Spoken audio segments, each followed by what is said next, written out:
Right now, a nuclear-armed nation with some of the most advanced surveillance technology on the planet is reportedly handing Iran the precise locations of American warships and aircraft so they can be struck with drones and ballistic missiles. That would be alarming enough on its own.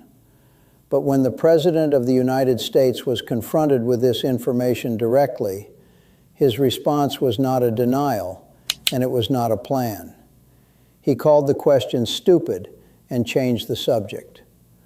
What is happening behind the scenes right now should concern every single American, and today we are going to walk through all of it. According to a detailed report from the Washington Post, 3 U.S. officials familiar with classified intelligence have confirmed that Russia has been providing Iran with targeting information since this conflict escalated. The data reportedly includes the locations of American military assets across the Middle East, specifically warships and aircraft, though officials indicated the scope may extend beyond that. These officials spoke anonymously due to the extreme sensitivity of the matter. When the Washington Post reached Dmitry Peskov, the Kremlin spokesperson, he declined to offer any comment. Now here is why this matters beyond the obvious. Intelligence analysts describe Russia's surveillance capabilities as among the most precise and technically advanced in the world. If these reports hold up, Iran is not guessing where American forces are.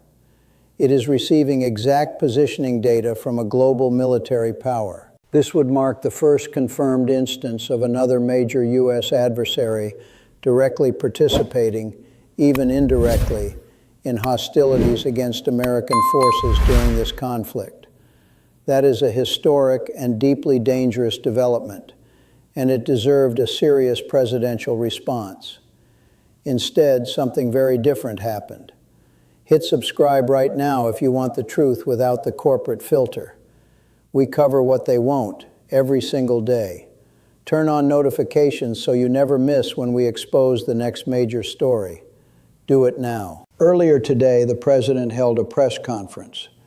Given that American troops are operating in an active war zone and facing an enemy now reportedly backed by Russian intelligence, you might assume the press conference was about the war.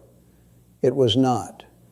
The event was entirely focused on college athletes and whether they should receive compensation for their name, image, and likeness.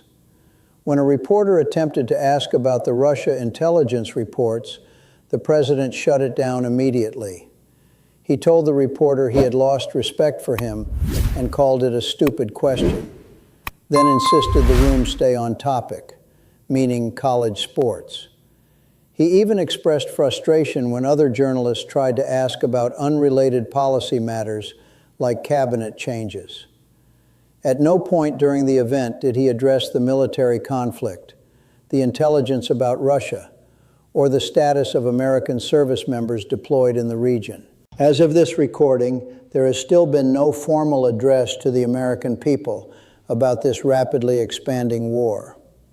The President has not sat down, looked into a camera, and explained to the country what is happening, why troops are in harm's way, or what the endgame looks like. That silence is becoming louder by the day, but the story gets harder to explain from here. The very same week that credible reports emerged about Russia allegedly helping Iran target American forces, Treasury Secretary Scott Bessent announced the United States is easing sanctions on Russian oil.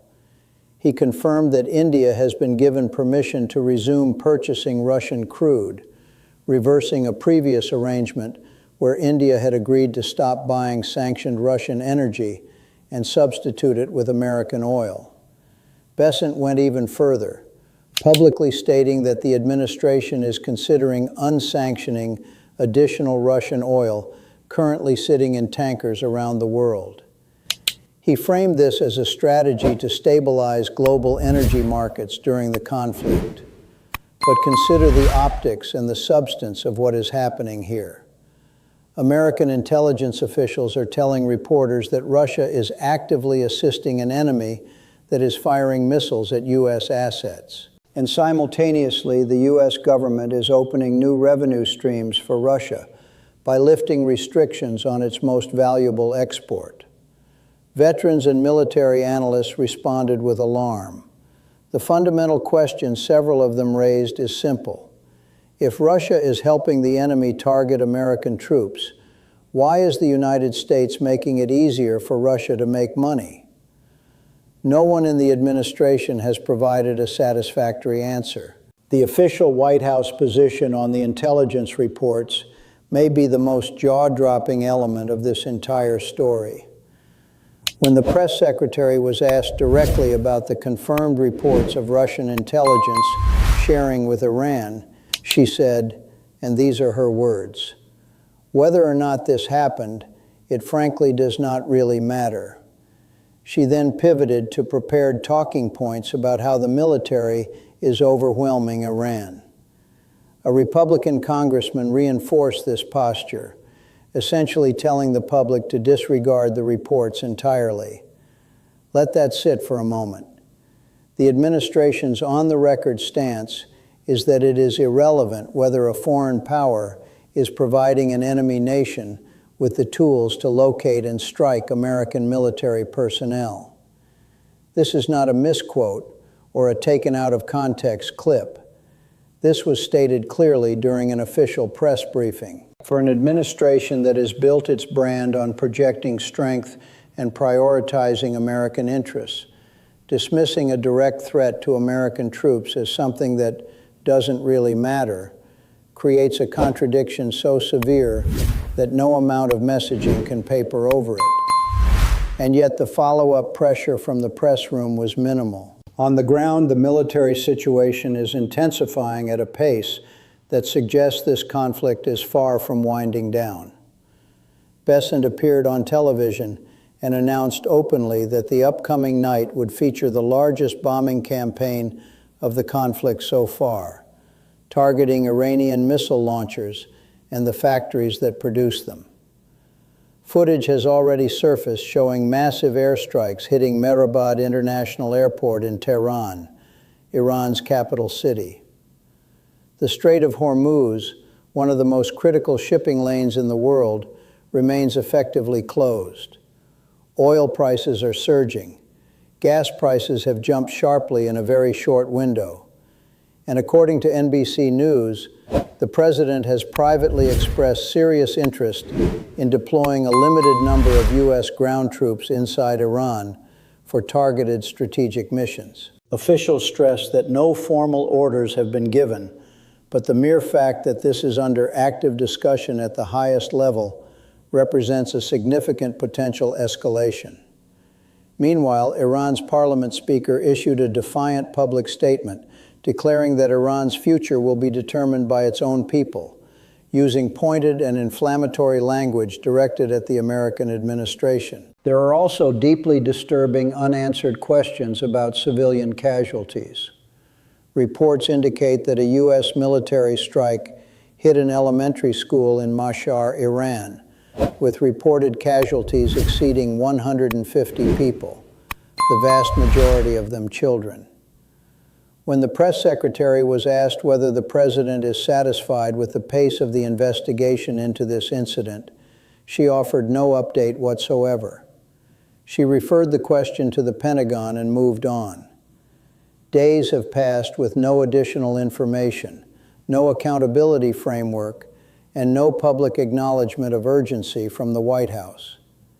Separately, when pressed on what the president means by demanding Iran's unconditional surrender, the press secretary offered a definition that raised eyebrows across the analytical community. She stated that unconditional surrender means whenever the president determines Iran no longer poses a threat, then Iran will essentially be in that state of surrender, whether they declare it themselves or not. Multiple analysts have noted that this language effectively allows the administration to declare victory at any moment of its choosing, regardless of conditions on the ground. It is framing that appears designed more for domestic political purposes than for any coherent military or diplomatic strategy. So let us step back and look at the full picture as it stands right now. American forces are engaged in an expanding conflict against Iran. A credible intelligence report says Russia